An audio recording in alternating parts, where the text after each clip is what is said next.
I'm sure a lot of Mexican Americans know this story, but for the rest of us, let me put you on to something that this country never wanted us to know.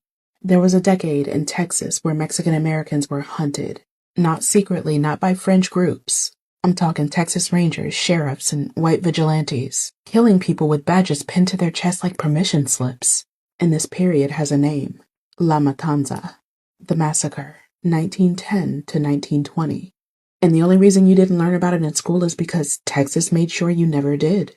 So how did this all start? Let me tell you. Texas was in a panic. The Mexican Revolution was happening right across the border, and white ranchers were afraid that the land that they had stolen might not stay stolen.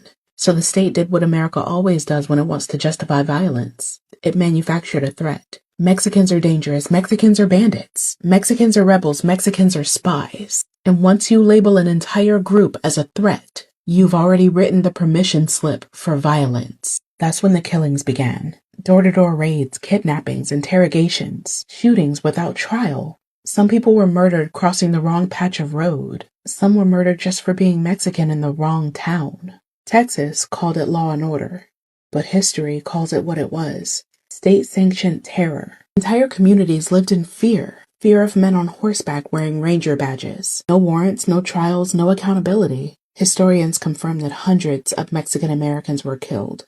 And the real number may reach into the thousands, because most of those deaths weren't documented. Families were scared to ask questions. Bodies were dumped in the Rio Grande. Names went unrecorded. And witnesses stayed silent to stay alive.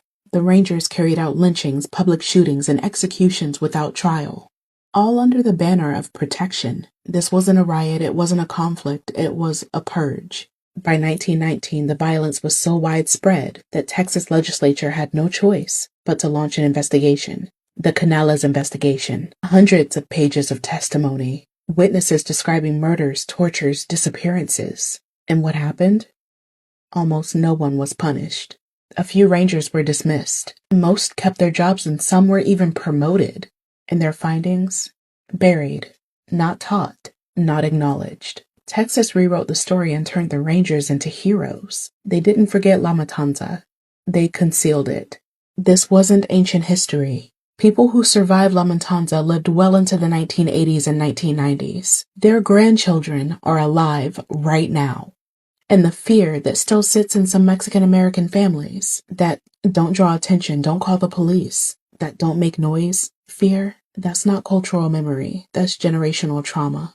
Meanwhile, the same Texas Rangers who carried out the killings, some of their names are still on state buildings, still in museums, still glamorized on TV. Texas preserved their mythology and erased the people they terrorized. La Matanza wasn't a footnote. It was an ethnic cleansing. And the only reason most people don't know about it today is because Texas decided that its pride mattered more than the truth.